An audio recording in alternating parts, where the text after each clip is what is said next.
O motoru 1.9 TDI slyšel skoro každý. Většina lidí ale řeší jen spotřebu a nájezd. Dneska si ten motor rozebereme tak, aby bylo jasné, co znamená jeho označení, jak funguje jako celek a proč se chová tak, jak se chová. Kapitola 1. Co přesně znamená 1.9? Číslo 1.9 označuje celkový objem motoru v litrech, tedy přibližně 1900 kubických centimetrů. Tento objem je rozdělený do 4 válců, takže jeden válec má zhruba 475 cm kubičku. U dieselového motoru je objem zásadní, protože diesel nereguluje výkon škrtící klapkou jako benzín.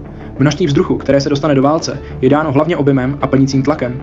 Větší objem znamená víc vzduchu, vyšší tlak při kompresi a tím pádem vyšší točivý moment už v nízkých otáčkách. Proto se 1.9 TDI chová klidně, táhne od spodu a není závislá na vysokých otáčkách. Kapitola 2. Jak funguje TDI z hlediska spalování? TDI znamená přeplňovaný diesel s přímým střikem paliva. Motor nejdřív nasaje vzduch, turbo zvýší jeho tlak, píst ho silně stlačí a v horní úvrati je palivo vstříknuto přímo do spalovacího prostoru. Na rozdíl od benzínového motoru tu není zapalovací svíčka.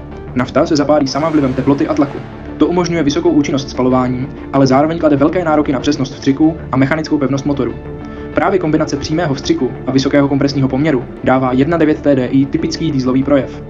Kapitola 3. Konstrukce motoru a její důsledky. Motor 1.9 TDI má litinový blok, relativně dlouhý zdvih a nízké maximální otáčky. To znamená vyšší střední tlak ve válcích, ale menší mechanické namáhání při běžném provozu. Turbo je dimenzované tak, aby dodávalo potřebný plnicí tlak bez extrémních teplot. Motor není navržený na vysoký specifický výkon, ale na stabilní dlouhodobý provoz. Z konstrukčního hlediska je to motor, který pracuje v úzkém, ale efektivním rozsahu otáček, kde jsou ztráty i tepelné zatížení relativně nízké. Kapitola 4. Verze motoru a technické slabiny. Existují různé varianty 1.9 TDI. Starší verze používají rotační vstřikovací čerpadlo, novější systém pumpa tryska. Každý systém má jinou charakteristiku tlaku vstřiku a jinou náročnost na mazání. Mezi technické slabiny patří opotřebení turbomechadla při nevhodném zacházení, zanášení EGR venturu při krátkých jízdách a nutnost přesného dodržování servisních intervalů u rozvodů. Nejde o konstrukční chyby, ale o přirozené důsledky provozu dieselového motoru s přeplňováním. Závěr. 1.9 TDI není výjimečný jednou konkrétní vlastností. Je to motor, jehož objem, způsob spalování a konstrukce do sebe technicky zapadají. Když se tyto věci pochopí v souvislostech, je jasné, proč se chová tak, jak se chová.